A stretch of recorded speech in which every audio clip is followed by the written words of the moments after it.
After a record-setting snowfall in our city, the job of digging out is now underway as people tackle their driveways, remove hefty slabs of snow from their cars, and attempt to get around today. Good afternoon. The massive winter wallop dumped nearly 60 centimeters of snow on parts of the GTA, the largest single-day snowfall in our city's history. And now the cleanup begins. The city again declaring an extreme weather response with parking banned on designated snow routes. CTV's Allison Hurts joins us now live with more. Allison, the big question, can you dig it?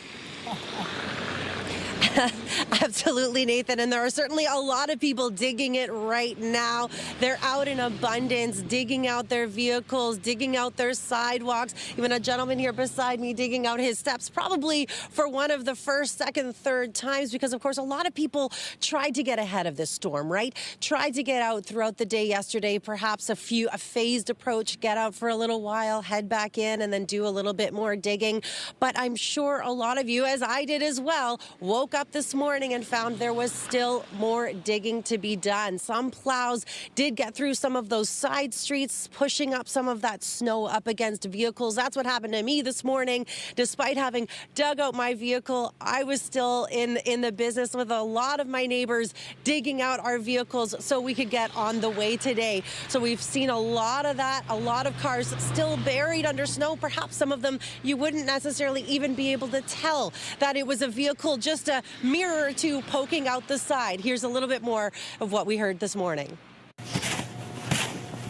Digging out after record-breaking snowfall blanketed the city. It was crazy. Like we haven't had storms like that in a long time, and it really was nuts. I was going to get out here and do some of this yesterday. I thought I just don't want to go outside in the snow. I'll wait till tomorrow.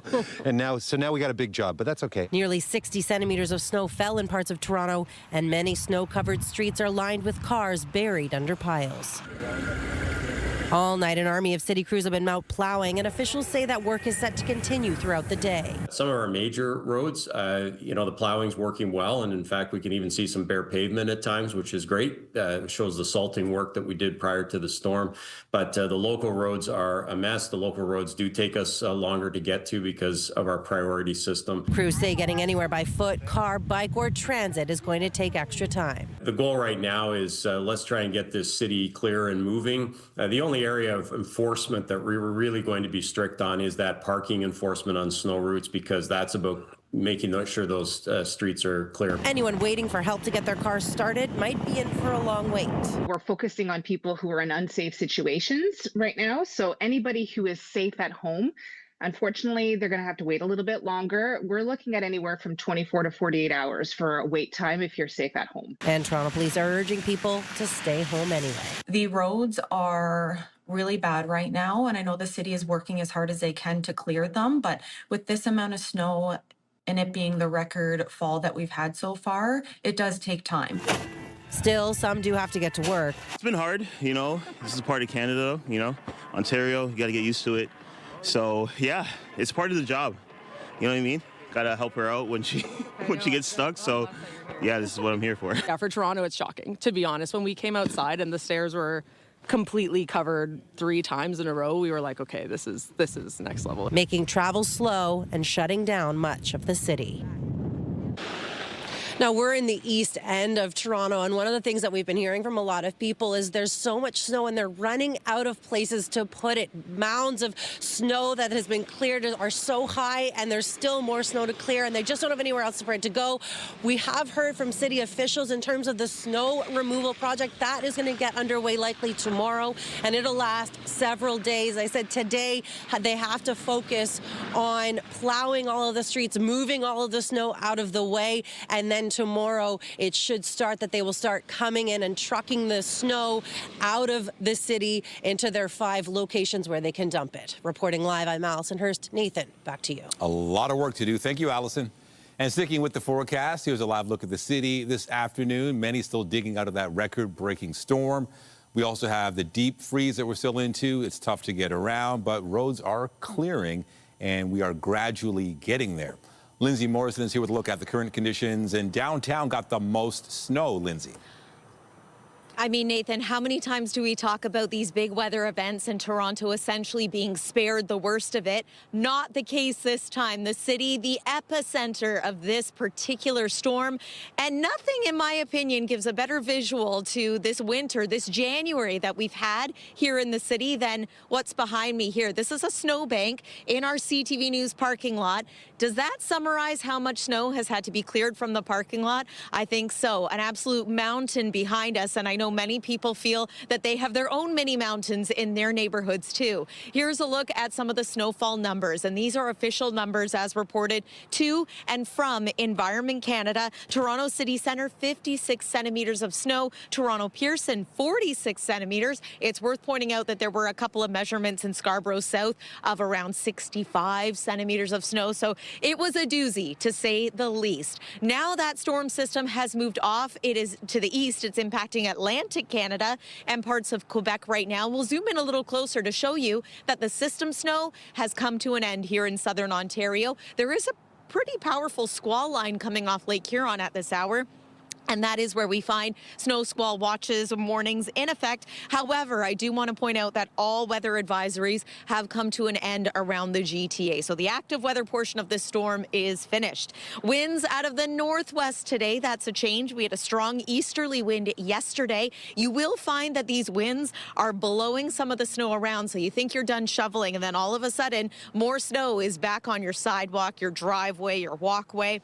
The winds also making it feel very cold out here. Once again, it is minus 12 degrees at Pearson Airport, continuing to feel like minus 20. Here's your day at a glance. I know so many people have plans to do some shoveling, maybe head to the toboggan hill. You'll want to bundle up. The big story the rest of the week, less so more accumulating snow, but it is going to be cold through the rest of this month and the early part of February. We're going to take you through the 7-day forecast coming up here on CTV News at noon. But for now, I'll send it back inside to you, Nathan and Michelle. All right, lots to talk about. Well, the storm also impacting transit service in our city. Several disruptions on the subway system today, and many bus routes are out of service because of snow buildup and icy conditions. Our Sean Leathong joins us live now from Kipling Station with that side of this snow event. Sean. Well, Michelle and Nathan, Kipling Station is usually end of the line, but not today, as this part of the subway, Line 2, is shut down due to weather conditions. Kipling is closed all the way to Islington. That is one stop, and it's not the only one. Farther down the line in the east end, Kennedy to Woodbine is being disrupted. Shuttle buses running in both situations. Also, Shepherd is actually down on the Line 1 between St. Clair West and Shepherd West Station, and then Eglinton is shut down all the way to Young Bloor on Line 1 as well. So a number of shutdowns with buses going in, and then we're seeing hordes of people along the subway line having to catch those buses. We've got some viewer video that was sent to us, and also some video from yesterday when there were some disruptions as well. Now, here at Kipling Station today, I was focusing on those folks who were trying to take the subway and then had to work their way onto a shuttle bus. Some of them may be later than they were expecting, and here's what they had to say. It's so bad because I'm trying to find my way, but could not find my way out. You worried you'll be late? Definitely, I'm going to be late. Oh, it's so sad because I need to get to work, so I think I'm running it. So far, I'm finding it pretty good. I remember yesterday was like pretty bad. It was like 45 minutes. I had to wait for a bus, so that was crazy. A little hard, but I'll just take my time and get going there. Worried you'll be late? No. So the Line 6, the Finch West LRT that opened recently, it's also shut down all the way from Finch West Station to Humber College. So there is shuttle buses running along that route as well. People will have to pack their patience. The CEO of the TTC, Mandeep Lally, sent out a statement this morning where he said that he's asking for patience from riders and calling this storm a once-in-a-generation storm. We do know it did set that record snowfall yesterday, and they're using a moment like this to reassess reevaluate how they can do things better for next time. But there will be these shutdowns going through the day today as they clear the tracks, work with the cold, and try and get things up and running as quickly as possible, as much of the city experiencing trouble, whether it be snow shoveling, whether it be in transit, whether it be on the roads. It's been a big one. Reporting live, I'm Sean Leathong. Nathan and Michelle, send it back to you. Thank you, Sean. And on GO Transit, Metrolink says all lines are running on a special schedule because of the winter storm. Up Express service is running every 30 minutes. Metrolink says customers can check exact schedules online, but they should expect delays, give themselves extra travel time, and plan ahead. Turning now to the turbulence the storm is causing with air travel in and out of Pearson Airport. More than 500 flights were canceled yesterday alone, and full service has not yet resumed as snow clearing operations continue. CTV's Rahim Ladhani joins us live at the airport with the very latest. A lot of people, I'm sure, still waiting. Hey, Nathan, yeah, you're certainly right. You know, airport operations, they are gradually improving, but officials tell us that flights are departing at about half the normal rate than they normally would. Let me take you over here to the big board so you can see some of the headaches travelers are still dealing with. Take a look at this. So flights to Chicago canceled, Newark canceled, Calgary on time, Windsor canceled, and Vancouver delayed. And so there are multiple flights that are still being delayed and canceled right now. Keep in mind that officials tell us 46 centimeters of snow fell here at Toronto's International Pearson Airport. That is a lot of snow that needs to be picked up and moved off the runways and the apron so that flights can take off and also depart and also arrive onto the runways. This was not just a weather event that hit Pearson Airport, though, as they now deal with the cleanup. This went all the way down south to Texas, now east into Atlantic Canada. So if people that we've been speaking with, a lot of them have also been dealing with missed connecting flights. That's another issue that's happening over here. I want you to have a listen to what Pearson officials tell us in terms of how they're dealing with the aftermath of the storm, as well as some passengers that we've been speaking with. Take a listen. That amount of snow on the airfield continues to be pushed around into different areas, and that's because there's just so much over the 5 million square meters. So you can see here this snowplow right now moving snow into a melter in real time.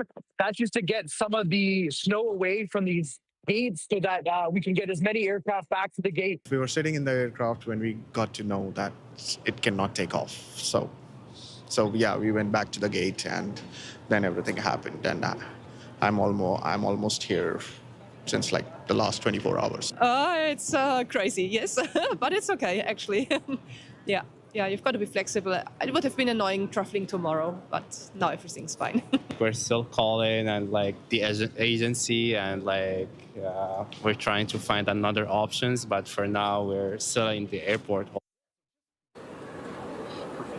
So as you heard, it's a bit of a mixed bag right now. Some people able to find different travel accommodations. Others still fingers crossed. The big advice for people is to check with the airline directly before coming to the airport. They will have the most up-to-date information. And Michelle, as you mentioned as well, Up Express, that's running every 30 minutes, not the typical 15 minutes. And that's also because of the winter storm. Reporting live, I'm Rahim Ladhani. Michelle, I'll send it back to you. Thank you, Rahim. Not your average Monday. And still ahead on CTV News at noon, we will have more snowstorm coverage, including how the kids are taking advantage of an extra day off from school, the second snow day this month. They're hitting the Tobogganing Hills. But first, turning to Scarborough, where emergency crews are battling a house fire.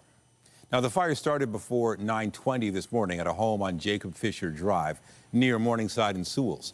Firefighters attacked the flames through the roof of the building.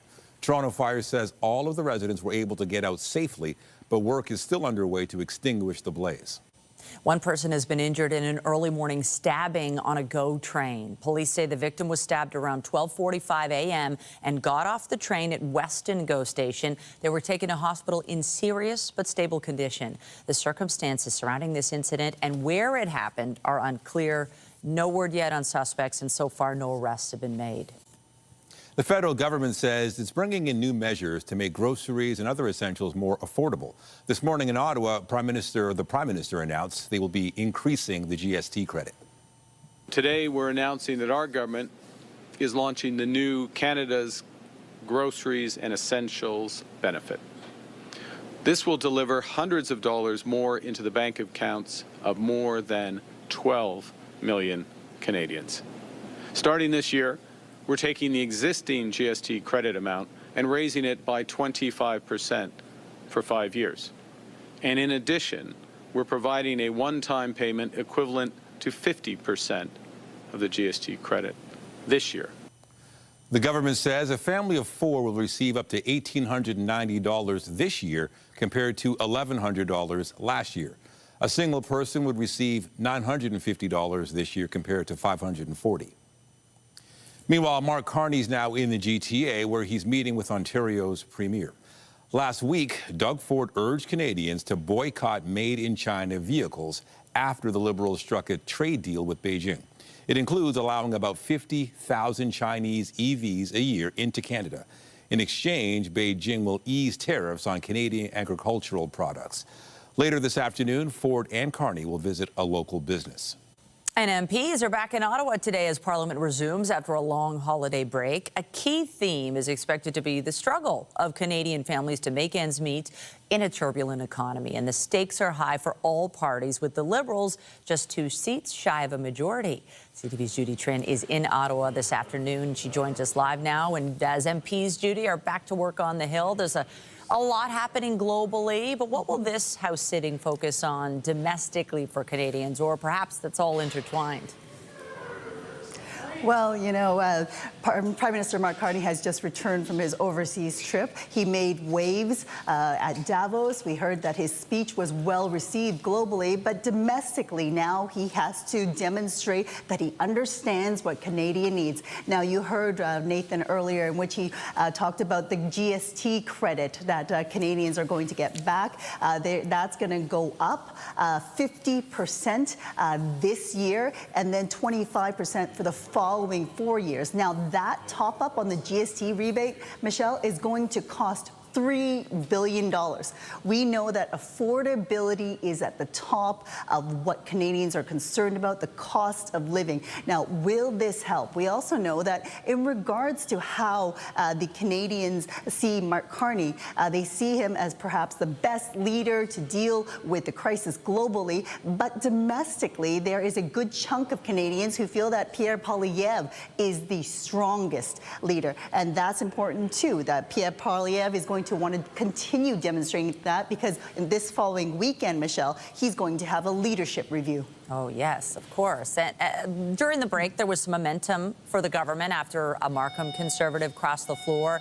That momentum, it would seem to have stalled after former Finance Minister Chrystia Freeland resigned. So what kind of impact will that have on the House sitting now? Well, we asked that question, Michelle. You know that this government has not hidden their desire to have more floor crossers. They have been making overtures to Conservative MPs as well as NDP MPs, right? But they still are missing those 2 seats. There was momentum after Michael Ma crossed the floor before Christmas, but then those numbers shrunk back to 170 from 171 because Chrystia Freeland was forced to resign after she took up a position as a special advisor to Ukraine. Now, Michelle, what we can say to you is that this government, according to the government House leader, says they believe their agenda can garner enough support across all parties, that an election is not necessary to push forward their ambitious agenda. But Steve McKinnon also said, you know, that is if the Conservatives are willing not to be obstructionists. So we will see what happens. We will see. CTV's Judy Trin live for us in Ottawa, where the MPs are back to work. Thank you. Yep. In the U.S., there are at least 18 storm-related deaths after a massive storm hit much of the country over the weekend. There was a deep snow extending 2,100 kilometers from Arkansas to New England. It halted traffic, canceled flights, and caused wide school closures. Today, now more snow is falling on the northeast under the tail end of the storm. There are more than 800,000 power outages in the nation this morning, most of them in the south, and more than 6,400 flight delays and cancellations nationwide have been recorded so far. Many communities across the Midwest, South, and Northeast still have bitter cold temperatures. A federal judge is hearing arguments on whether she should at least temporarily halt the immigration crackdown in Minnesota that has led to the deaths of 2 people now by government officers. People in Minneapolis are mourning Alex Preddy after he was fatally shot by a Border Patrol officer on Saturday. Federal officials claim Preddy approached agents armed with a handgun and resisted attempts to disarm him. But witness video shows a different sequence of events. The cities of Minneapolis and St. Paul and the state sued the Department of Homeland Security earlier this month. It followed the fatal shooting of Renee Good 5 days earlier by an immigration and customs officer. Ryan Wedding is expected to be arraigned in Orange County, California today. The former Canadian Olympic snowboarder is accused of running a major drug trafficking organization and ordering the killing of a witness. The 44-year-old has been wanted on alleged cocaine trafficking and murder charges since 2024. Wedding was 6th on the FBI's most wanted list until his arrest late last week. At a time when the Prime Minister is calling for national unity, there are voices pushing instead for separation. And that debate is heating up in more than one province. CTV's Kathy Lee has more. Beneath the calm of Main Street in this small Alberta town, the minds of many people who live here are anything but at rest. And in this place, those thoughts are loud enough to hear. Alberta separating? Yeah. 100%. Jeff Olson, a business owner in Innisfail, says he's frustrated with Ottawa's treatment of Alberta. The job of the West is to keep the East prosperous. They've made that very, very clear. While some polls point to the majority of Albertans not wanting to break from Canada, noise surrounding separatism across the province louder in recent weeks, as the group Stay Free Alberta circulates a petition for a referendum question on whether the province should leave Canada to be an independent state. An independent Alberta will be able to function with zero income tax, right? Zero carbon tax, zero capital gains tax. Several First Nations groups, though, already launching legal action to stop the petition from moving forward. But in a province hundreds of kilometers away, the idea of separation is back in play. At a key party convention this weekend, the Parti Québécois rallying supporters around the prospect of Quebec independence, as the party leads in some polls ahead of an election in October. This as the Prime Minister called for national unity last week following the World Economic Forum. There are literally billions of people who aspire to what we have built. An economy that delivers broadly shared prosperity. But at least in Alberta, the sentiment doesn't align with some. I think a referendum would push more of an actual honest discussion about sovereignty and like what Alberta is able to do with what we have. It's certainly important for people to be able to make up their mind what they want to do going forward for Canada. The group Stay Free Alberta needs to collect just under 178,000 signatures by May 2nd. Kathy Lee, CTV News, Innisfail, Alberta. Well, happy snow day to everyone celebrating or perhaps not celebrating, just staying warm inside at home. It's a little tricky to measure the snow out here right now because, of course, there already was so much snow on the ground from the last storms. I'm hitting some ice there and some snow from a previous storm, but that's close to 30 centimeters of fresh snow out here.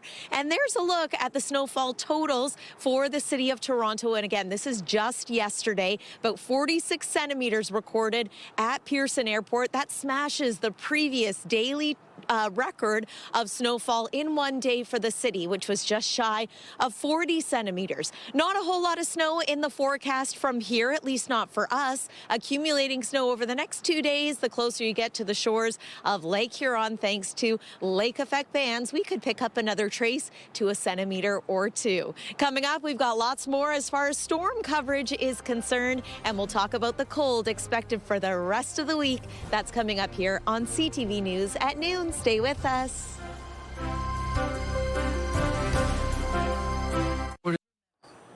Well, that was a lot of snow. The whole region is digging out. We broke records. The kids are off again today. And by the way, it's still cold.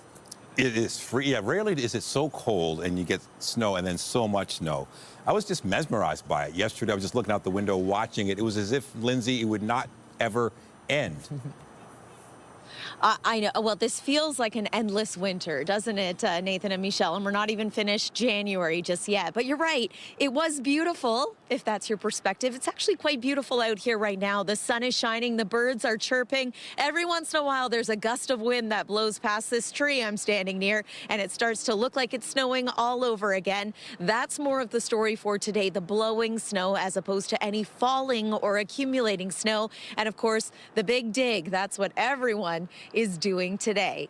Weather is brought to you by the Pressler Law Firm, the injury lawyers you don't pay unless they win. It was a doozy of a storm, and of course we talked about it being a one-day record snowfall for the city of Toronto, but how about this? Looks like this is now easily our snowiest January on record too. These are the numbers from Pearson Airport. You may recall January 1999, that was the last time we had a particularly snowy January. What does that remind you of? Of course, yes, then Mayor Mel Lastman infamously calling in the army to help clear out Toronto. Yeah, so that should give you an idea of how much snow there could be on the ground in certain neighborhoods right now. Another look at the satellite and radar. We've got a pretty potent snow squall off Lake Huron impacting the Goderich area, perhaps around Bayfield at this hour. Snow squall warnings are in place, yellow level alerts, so just be mindful if you do have travel plans in this part of the province. But all weather advisories have come to an end around the GTA. As far as any lake effect snow is concerned for us, we might get clipped by some flurries here and there. That's about 5 p.m. tomorrow, as I think many more cars are going to be back on the road. So just be mindful of this, maybe a trace to a centimeter or two for us. And then Wednesday, once again, we find ourselves with a mix of sun and cloud and the chance of flurries. That's sort of the pattern all week long. Here's a look at how much more snow you can expect, depending on where you're joining us from today in the province of Ontario. Expected to be snowy couple of days around Owen Sound, for example. Winds are coming out of the northwest today. We're going to tap into a southwesterly wind for tomorrow. It could be quite gusty, and unfortunately, it's not going to warm us up all that much. We remain cold through the rest of this week, through the rest of this month, and perhaps into the early days of February, too. But we have seen an improvement here in Toronto. It is now minus 10 degrees with a wind chill of minus 17. You'll notice that temperatures themselves are still in the minus 20s in parts of northwestern Ontario. Today's forecast high is minus 8. We still have several hours to get there, and hopefully we will. It's funny how it's all relative. Suddenly minus 8 degrees seems like not so cold of a day, but that is still below seasonal and quite chilly for this time of year. Tonight at a glance, minus 9 degrees this evening. Chance of flurries once again. Overnight low expected to be around minus 15. Wind chill near minus 26. And as we make our way through the day tomorrow, here's a look at what you can expect. Might be another good day for tobogganing, but yes, I do have a feeling the kids will be back in school. Daytime high, minus 7 degrees, mix of sun and cloud, and just a chance of some flurries. Upper air pattern shows that cold is here to stay, so keep the layers handy, keep the snow pants handy too. Here's your 7-day forecast. Chance of flurries, as mentioned, most days. The coldest days at this point look to be Thursday and Friday, with highs remaining in the minus double digits. Overnight low Thursday could dip as low as about minus 20 degrees once again. And then the weekend looks not bad, in my opinion. Calmer conditions and a slight improvement temperature-wise as we welcome February on Sunday. Again, we are live here outside. We are making the most of this snowy day. Okay, it's been busy for me. Nathan and Michelle, I found my trusty Muskoka chair out here. I'm just going to relax once again and send it back inside to you. Good idea. Enjoy this. And you know what? This snowstorm not putting a damper on everybody's day. Many are outside enjoying this, especially the kids. The Toboggan Hills are flooded with kiddies today, taking advantage of this extra day off. And that's where we find CTV's Jessica Smith. She is at Riverdale Park taking in the fun. I love how you've got the goggles because it can get bright out there. I'm so curious, Jess, because the snow, what's fun about it, there's so much of it, but also it's really fluffy. What does that mean for conditions there on the hills? It has been interesting. It is pretty quick out here, but it's a snow day. School is closed, and people are out taking full advantage, Michelle and Nathan, of the amount of snow that we have. We saw record-breaking snowfall totals, and folks are out here, despite the dicier conditions, it's pretty cold out here, enjoying it and making the most of it. Now, you know, we had that record-breaking snow, but kids and adults alike are really enjoying this blast of wintry weather. And down here at Riverdale Tobogganing Hill, people are having a blast. Now, they're digging out, but they're also leaning into the fact that we've had this massive snow out here, and people are doing their best to enjoy it. But a few reminders from the city to check to see that there's room at the bottom of whatever hill you are on, to make sure the hill is free of hazards, and to kneel or sit with your feet out and don't go head first, and that all children should be, accompanied by an adult. But speaking to folks here at Riverdale East Tobogganing Hill, they are layered up and having a good time. There's not much activities to do at home, so why not go outside and have some fun in the snow? Well, I go to U of T, and their campus is shut, so what better way to spend the time than to come out sledding? What's the hardest part, going down or coming back up? Of course, it's coming up, but also going down is super tough. Like, I was stuck in the snow in the middle of the hill? Yeah, hill, yeah. Scale of 1 to 10, 10 being the best. How do you like it? 10 out of 10. Perfect. Perfect. On the City of Toronto's website, they do have a full list of all the hills that they monitor, so you can go and check that out. But honestly, folks are out here having a fabulous time despite the negative temperatures. Reporting live, I'm Jessica Smith. I'll send things back inside to Nathan. All right, everything positive except the negative. Thank you, Jess. After the break, Super Bowl 60 is set, and it's a rematch of 2015. We'll show you how the Patriots and Seahawks made it through to the finals. Stay with us.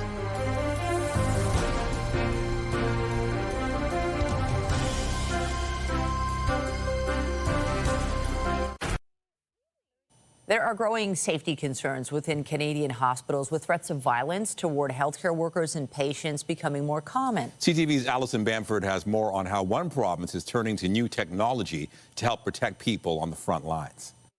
Walking into Saskatoon's emergency departments now looks a little like airport security. Everyone who walks through the doors of a Saskatchewan healthcare facility deserves to feel safe. This week, the Saskatchewan Health Authority installed metal detectors in all Saskatoon and Regina emergency departments. The move follows a letter from more than 200 ER staff in Saskatoon describing escalating violence, and a pilot project that seized crowbars, machetes, and imitation guns from people trying to enter Royal University Hospital. One weapon coming into our facility would be too many. Additional security will be hired to help staff the metal detectors and ensure patients can flow through the entrances quickly. Saskatchewan isn't the first province turning to technology to address growing safety concerns. ER departments in Ontario and Manitoba, including Winnipeg's Health Sciences Centre, already use weapon detectors.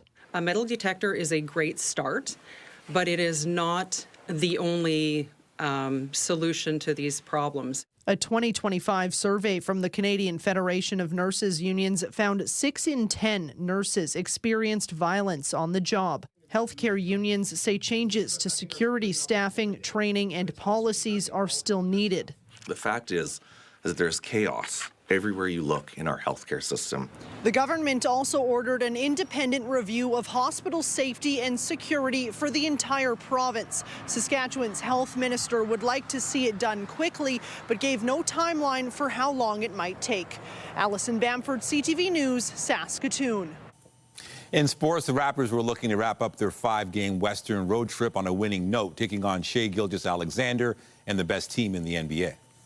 Holmgren, Dort, Gilgeous-Alexander, Wiggins, and Williams. A block by Scotty. What a big-time Defensive Player of the Year play. Scotty Barnes filling the stat sheet, finishing the game with 10 points, 11 rebounds, 8 assists, and 3 blocks. Emmanuel quickly was fouled and made 2 free throws with 8.2 seconds left as the Raptors pulled off the 103-101 victory over the league's top team. They finished the road trip with a 4-1 record and sit 3rd in the Eastern Conference. The Raptors return home to take on the New York Knicks on Wednesday. On the ice, the Maple Leafs were looking to snap their 3-game losing streak, hosting the Colorado Avalanche yesterday afternoon. Chance in front, Cowan turned away by Blackwood, looks back, another chance for man, rebound, score! Many committed fans braving the snowy conditions to take in the game at Scotiabank Arena, but it wouldn't be the outcome they were hoping for. Max Domi scoring the Leafs' only goal late in the third period as the Avalanche cruised to a 4-1 win. The Buds will look to get back in the win column tomorrow, hosting the Buffalo Sabres. We now know who will be facing off in this year's Super Bowl after the conference championship games yesterday. New England Patriots quarterback Drake May with the lone touchdown as the Patriots held off the Broncos 10-7. The game started off with green grass but ended in a blizzard. Both teams missed several field goal attempts, and New England eventually held on for the victory. They'll be going for their 7th NFL title and first with May as the quarterback.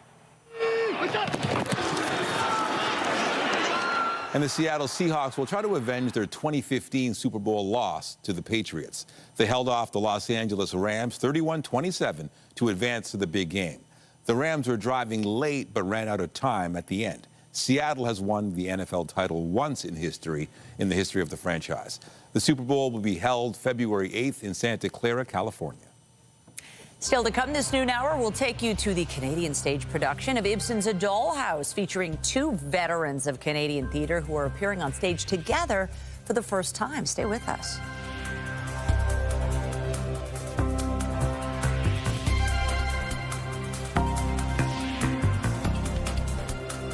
Get Toronto's top stories, breaking news alerts, and watch live. Download the CTV News app.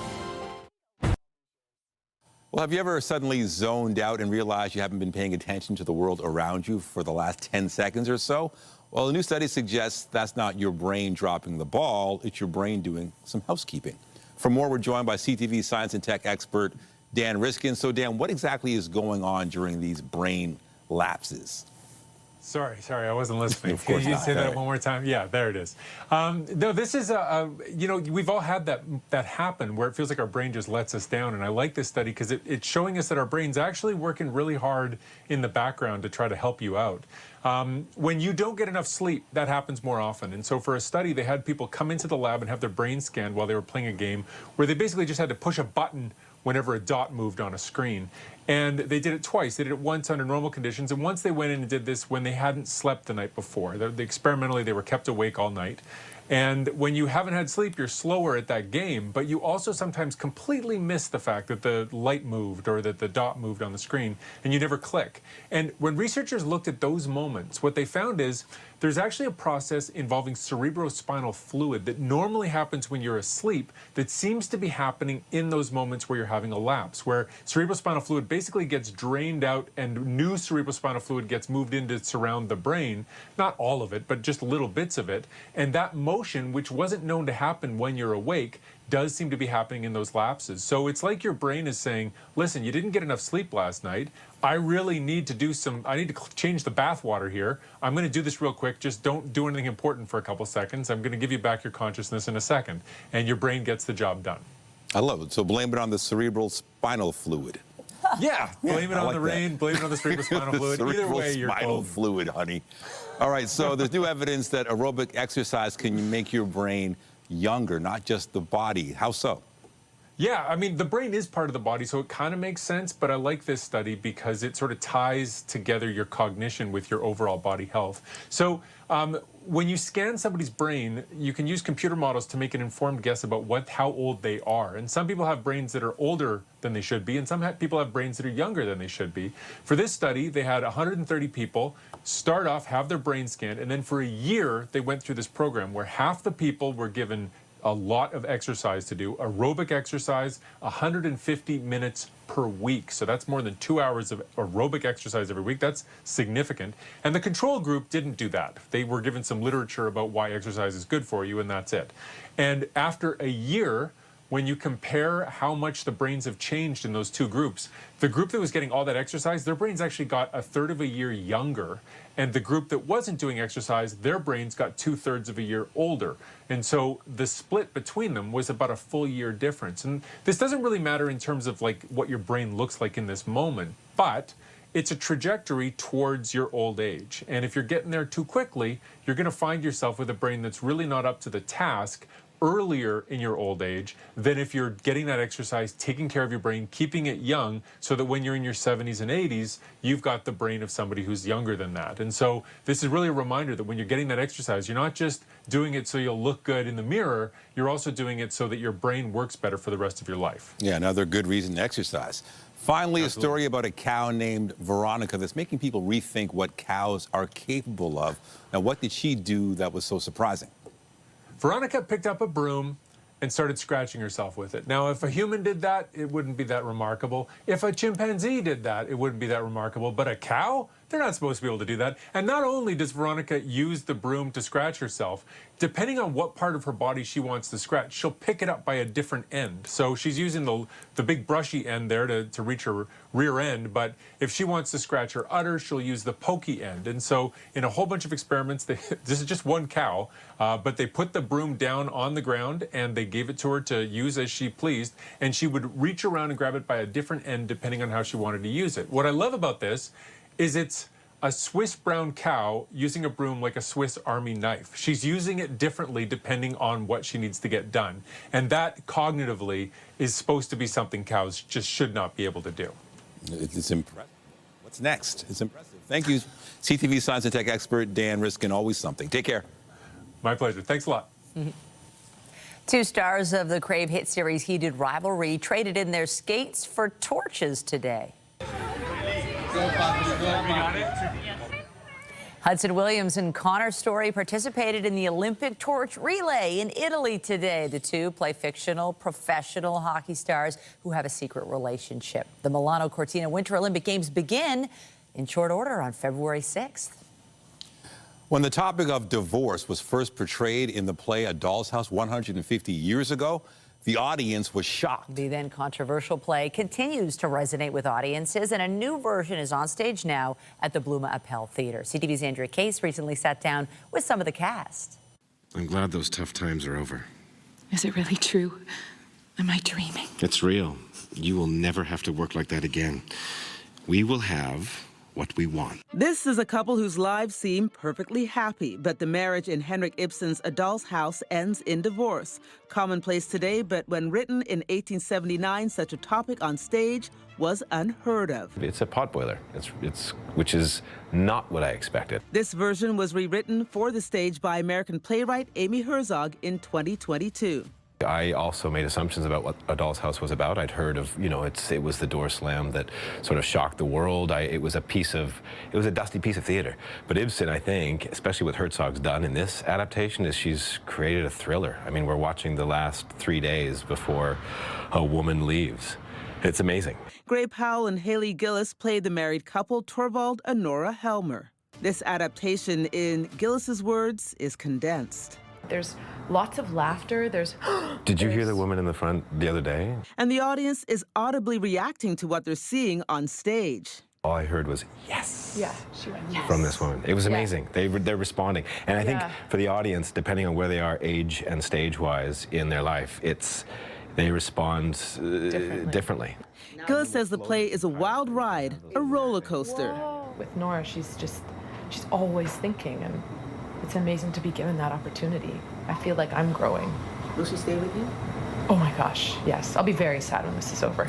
I'll grieve her. I'll definitely grieve her, but she'll be with me for sure. Yeah, she makes me feel brave. The two veteran actors of the Canadian stage had never worked together before, and while the characters' relationship doesn't end well, the same cannot be said of the actors. I found out that you were going to do it. That was very exciting to me because I've been watching Gray Powell on stage for a while. I'm a big fan. It's been an absolute pleasure. The company and the room that Brendan has sort of curated and created. It's a real treat. The CanStage production of A Doll's House is on stage now at the Bluma Appel Theatre. Andrea Case, CTV News.